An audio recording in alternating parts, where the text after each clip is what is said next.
In this video, we're going to look at the graphs of some rational functions. Now, functions with rules f of x equals p of x on q of x are called rational functions. Okay, remember rational numbers are whole numbers, natural numbers, counting numbers over each other. So 2/3, okay, 2 over 3, okay. Rational number is 2 over 3. Rational number could be just 5, it could be -27, but these whole numbers, okay.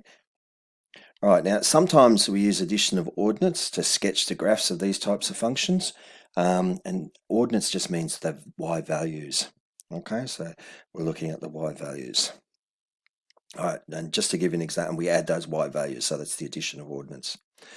Okay, so ordinates refers to the y values. Okay, f of x is here, x to the power of 4 minus x squared plus 1 over x. Okay, we could rewrite that as x cubed minus x plus 1 over x. And we could really split that down into two parts and then add the ordinates. We could imagine, for instance, that this we could maybe call y1, and this one we could call y2, and we could work out the values individually and then sum them. And this y1 and y2 would be the ordinates. Now, if we have a look here, as x approaches plus or minus infinity, we notice that 1 on x, the y2 term here, goes to 0. And so f of x approaches the graph of x cubed minus x for these large values plus or negative of x. Okay, as x goes off into plus or minus infinity, the graph is approaching, the whole graph is approaching that of x cubed minus x. Now, for this reason, we say that f of x has a non-vertical asymptote at y equals x cubed minus x. Okay, we're going to be seeing examples of that during the course of this video. Anyway, so let's move on here. Let's start with this example here. Another type is f of x is 3 on x squared minus 6x. So p of x on q of x. Now, asymptotes occur when q of x is equal to 0, when the denominator here is equal to 0. So x squared minus 6x is 0. We can factorize that. X out of x minus 6. Null factor law says x equals 0 or x equals 6. Okay. And that tells us that x equals 0 because that makes the denominator 0, or x equals 6. That makes the denominator 0, are asymptotes because the function f of x is not defined at those points. It has no values. It's 3 over 0, which is undefined. Okay, so what we now have is an asymptote here, x equals 0 and x equals 6. Okay.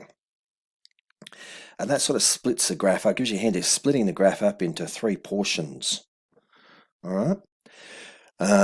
Now, also, as q of x approaches infinity, so as x becomes very large, plus or minus infinity, the whole graph y of x, okay, goes off to 0. So it approaches 0, but never actually reaches 0. Well, if it never actually reaches 0, then y equals 0 all along the x-axis here is another asymptote.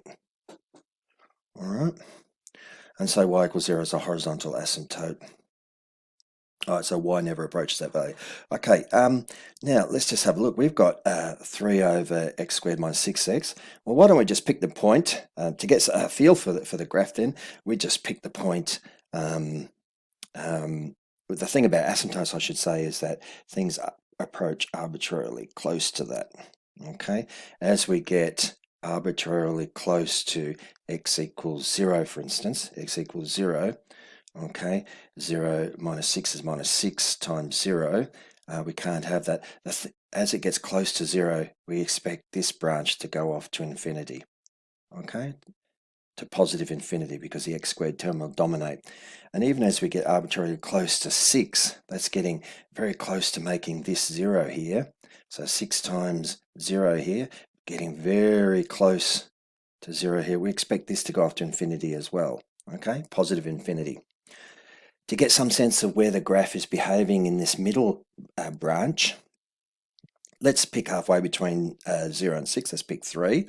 And if we put 3 in there, we get 3 minus 6 is minus 3 times 3 is minus 9. So 3 over minus 9, we've now got 3, so negative 3 over 9, which is going to be negative 1/3. Okay, so here, this point here is along here, that's negative a third. Let's just pick another point, let's say to the right of that. Why don't we pick, let's say 5 or something, you know? Let's say 5 here. So if I put 5 in here, I get 5 minus 6 is negative 1 times 5, negative 5. Okay, so 3 over negative 5 is 3/5, which is a negative 3/5, which is less than 1/3, so that's down here. Okay, and you can see that it's heading off. And you could do the same here. I could put, let's say I pick 1 in here.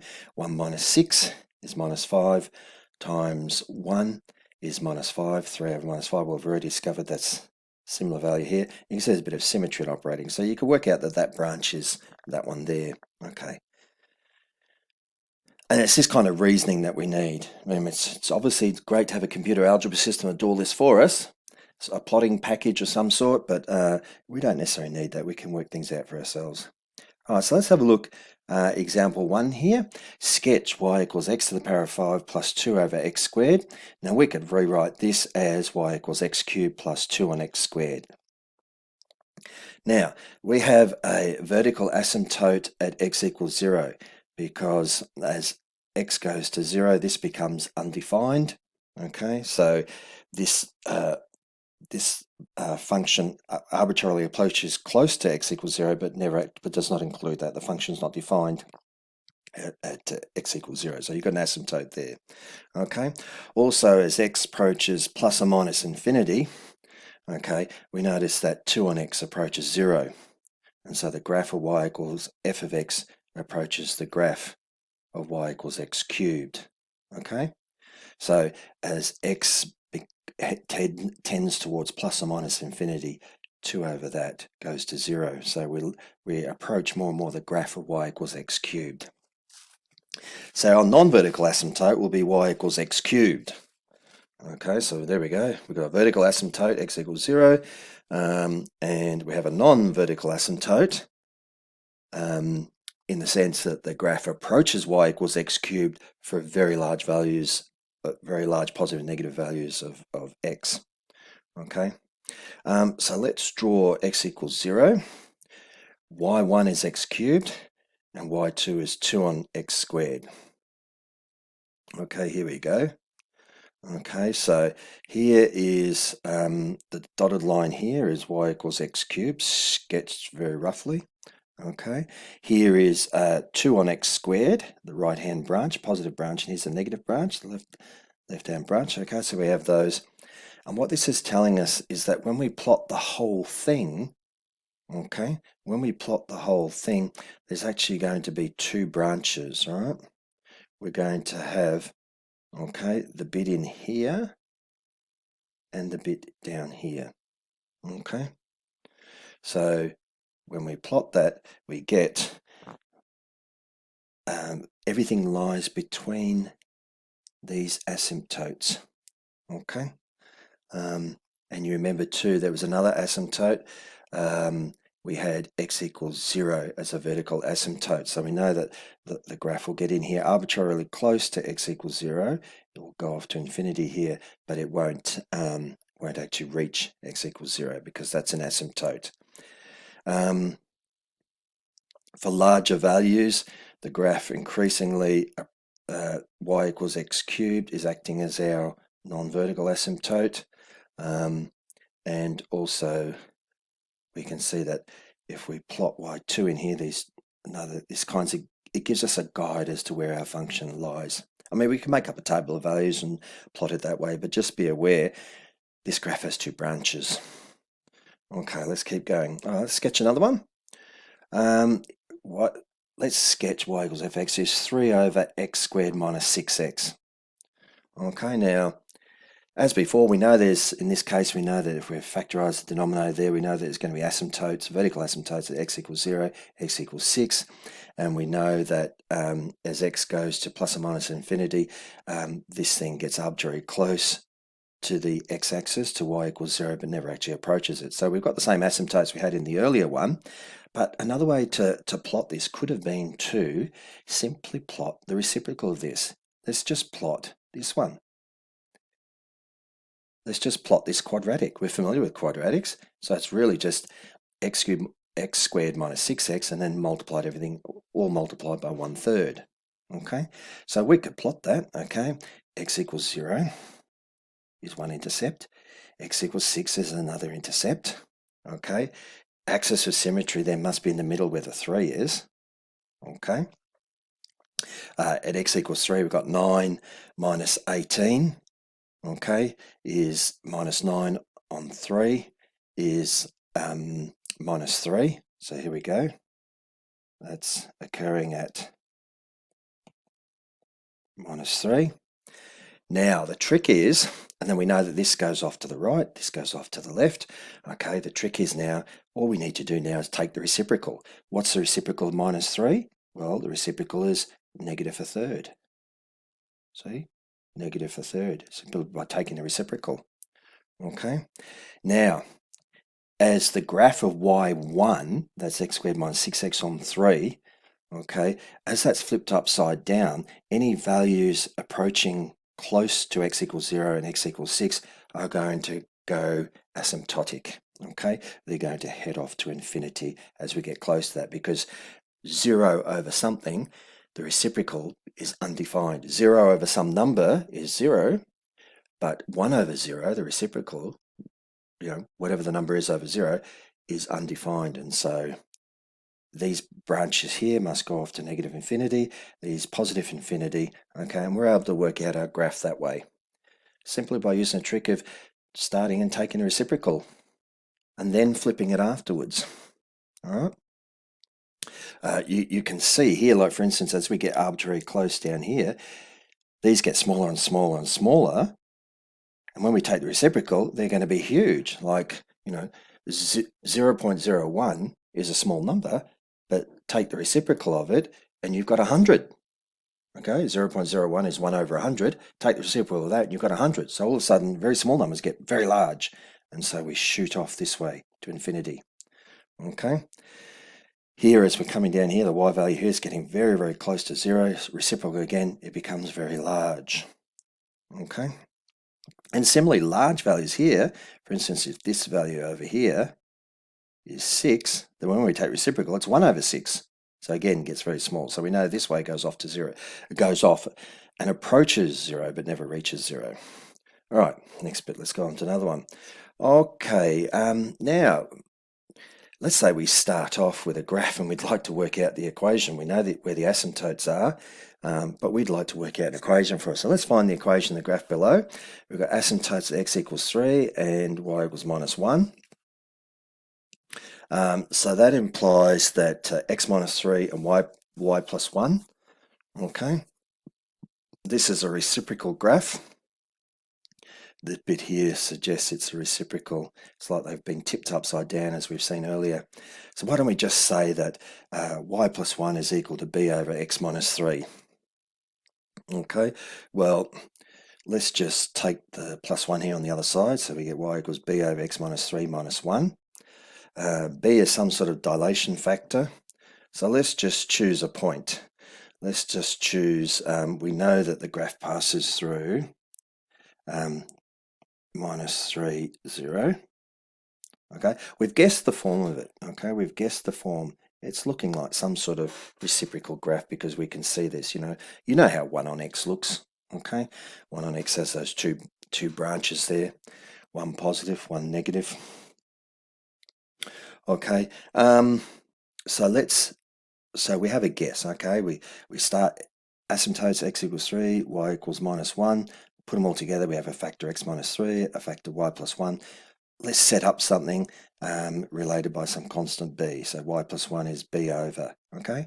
Because you know what 1 on x looks like. Remember how 1 on x has got this, that's the positive branch, and then you've got the negative branch, okay?